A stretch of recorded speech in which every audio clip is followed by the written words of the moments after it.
Good evening, President Southward, Superintendent Watson, and board members.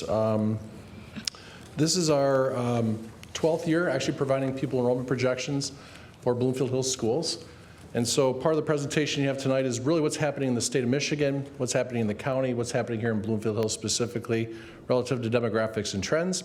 We'll talk a little bit about the methodology of how Plante Moran CRESA provides pupil enrollment projections for not just Bloomfield Hills, but around 70 other districts around the state.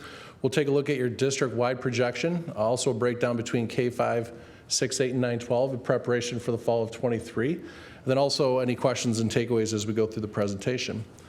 So the first slide you see is really that first chart. Again, 1957 was the height of the baby boomers. There's over 208,000 live births that particular year. In 2020, 2021, the number is hovering right around 104,000. So it's half of what it was in 1957.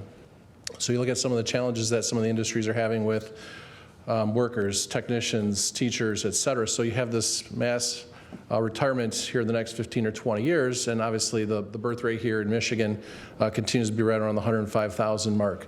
There were some jokes about going into COVID that there's going to be this huge baby boom across the United States. It's actually the opposite. Traditionally, there's about 4 million births in the United States. It was about 3.5 million in 2021. So it's 500,000 less kids across the entire country. The birth rate for the first-time mothers is actually still over the age of 30. And first-time parents are actually having less children than what's going on in terms of the number of 65-year-olds. So actually in 2026 will be the first time in Michigan that 65-year-olds will actually outnumber the number of K-12 kids in the state of Michigan. So some of the graphs we're going to look at here shortly is what's happening in this black polygon. So again, this is the district's boundaries. Bloomfield Hills is a closed district, so it's not an open enrollment type or school of choice. So a lot of this information really deals with what's happening in this boundary. So we're going to take a look at some of the geographical information systems, U.S. Census Bureau data, again, compare the district to the county and ultimately to the state. And I just want to say thanks to the accounting department for providing all the audited information over the last 7 years as we go through this.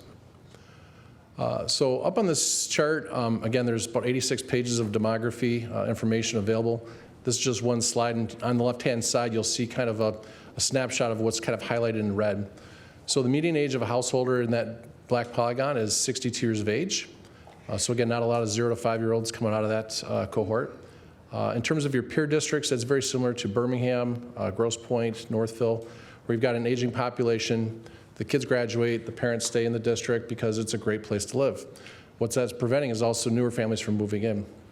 When you look at the number of families, there's just over 11,100 families. I went back to 2011-12, that number is actually 12,000. So there's 1,000 less kids in the last 10 years in that polygon. We start to break down the households with school-aged children. So about 30% of households have school-aged children. So someone says, hey, we're building 100 homes. How many homes would we expect to come out of that development? You're about a third of those developments would have a school-aged child. In terms of the breakdown further, again, school-aged children pre-K through 5, it's about a 50-50 split with public versus private. I think you heard recently the pre-K for all. So that's something a lot of districts are trying to track here. What does that mean from an enrollment standpoint? What does it mean from utilization standpoint?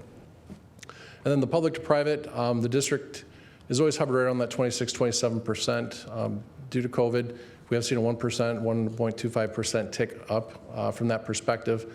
We do expect that number to fall back down once schools are still back in person going forward. Some other things you may not see on this is the average household in Bloomfield is about $550,000. So again, not necessarily entry level for younger families, but we are seeing families move in at the upper elementary, middle school level, which is keeping the enrollment fairly steady right around 5,000 students. So one of the things that's a challenge, not just for Bloomfield Hills in Oakland County, but the state as a whole, we go back to 2010, a snapshot in 2021, and again, we project out to the 5 years of 2026. Again, you can kind of see this downward slope across all ages, not just 0 to 5, which is your blue diamonds, but your 6 to 11-year-olds, your 12 to 17-year-olds, and your 18 to 24-year-olds. So what's really driving this decline? This is the birth rate in Oakland County, going back to 1990. So you can see there's over 17,000 live births in 1990. The last time there was actually a growth was in the year 2000. It actually upticked to just over 16,000. The last 5 years, the live birth's been hovering around 12 to 13,000. So that's 4,000 less kids compounding for the next 5 to 10 years. And so again, it's not just a Bloomfield Hills challenge, it's going to be Oakland County, it's going to be the state as a whole. Going back to 2010, there used to be almost 2 million students.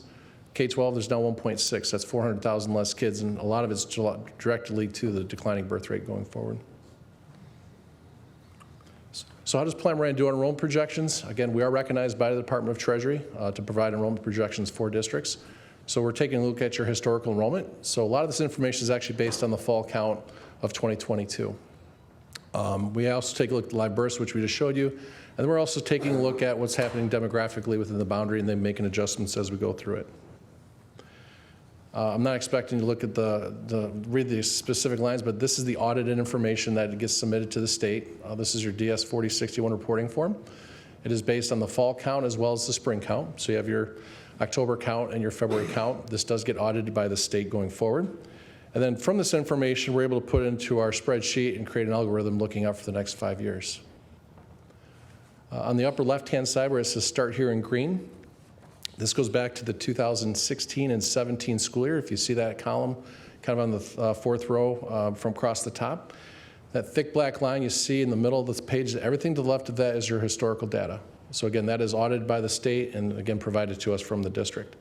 So the good news is in 2016-17 school year, the district was capturing roughly 2.67% of those live births that particular year, if you see that. So we look at the incoming kindergarten class. We look at what percentage of capture rates from those students, and that creates that percentage. When you look at 2020, which is obviously coming out of COVID, that dipped down to 2.12%. That's actually the third column from the middle of the page there in the 2021-20 school year. The good news is you're actually bouncing back up to 2.68% capture rate. So people are coming in for the kindergarten programs at Bloomfield Hills schools. That's helping you offset some of that declining birth rate. The challenge will be going forward when the birth rate starts falling below 13,000, goes to 12,298, 12,767, et cetera. If you look at your current graduating classes, you're graduating 470, 500 students, and you're bringing in 350. So again, that's going to be some of the challenges to keep an eye on. Again, we are showing some growth at that upper elementary, middle school, and early high school levels. So when you see that number with a percentage underneath it, everything above 100 is a positive growth, and everything negative would be a potential loss at that particular level. So the easiest way to take all this information is really put it in this graph here, which shows your K-5. So again, in the fall, we're going to have the elementaries coming online in the K-5 configuration. So we're projecting roughly 2,100 students at that level. So 550-ish kind of at the elementary level is kind of the capacity going forward. When you look at the 6-8 configurations, about 1,100 students, so about 550, 600 at the middle schools, again, allowing for future growth. Not just the next 5 to 10 years, but for the next 20 years going forward. And then lastly, at the high school, I remember working with actually Superintendent Gaynor in 2011 and 12, really understanding like what would the population for the high school look like. That high school is designed for 1,800 students. You're about 1,500, 1,600 students now, so you do have some capacity for that growth going forward. The next slide really just shows kind of a leveling off. So again, if you look at the K-5s, that's the orange diamonds. You can see that dip in 2020. That was a direct impact of COVID. Kindergarten was not mandatory, so a lot of parents stayed home. You see that start to bounce back, and again, we're going to anticipate it leveling off at the 2,100 student level. The blue squares in the lower, that's your 11 to 1,200 middle schoolers. Again, you see that slightly uptick in 2028, 29. So again, we are anticipating some growth at the middle school levels. And then lastly, the high schools levels off right around the 1,500 student range going forward. So again, looking back to 2018, pre-pandemic, 2021 coming out of the pandemic, again, just some of the high levels. So again, the gentrification of the district, again, 62.2 years of age. It's a 1.6 year increase in the last 3 years. The actual number of housing units is increasing, so the overall population of the township is going up. Which is actually kind of counterintuitive because there's actually 261 less families, which results in 393 less children in that time frame. Again, congratulations on having some phenomenal pre-K programs. There's a 6.26% increase at that level. And again, continuing on with some of the great things that's part of the bond, with expanding the number of opportunities at Eastover to become the pre-K center, I think is going to help that number increase accordingly. And then lastly, you see the district K-12 enrollment, again, not just here in Bloomfield, but obviously a 338 student loss. We also looked at, some of the others kind of across. So you've got the Berkeleys, the Novis, the Birminghams, Clarkstons, Uticas, et cetera, and everywhere else in between. So really at the end of the day, I feel very good that the district's actually holding right around 5,000 students. We see that leveling off here, kind of the next 5 years. So as Ms. Hildebrandt's going through financial projections, and it's a challenge because guess what? 2 years from now, you're not sure what your foundational allowance is going to be per student. So it's kind of a year-to-year build. But again, we went back 5 years and we're still within that 1% of accuracy from projection to actual. And I just want to commend the board and the administration team for really focusing on that pre-K piece, increasing that, and then obviously leveling off at the upper middle and high school levels. So that'll turn back over to President Southward and the board for questions.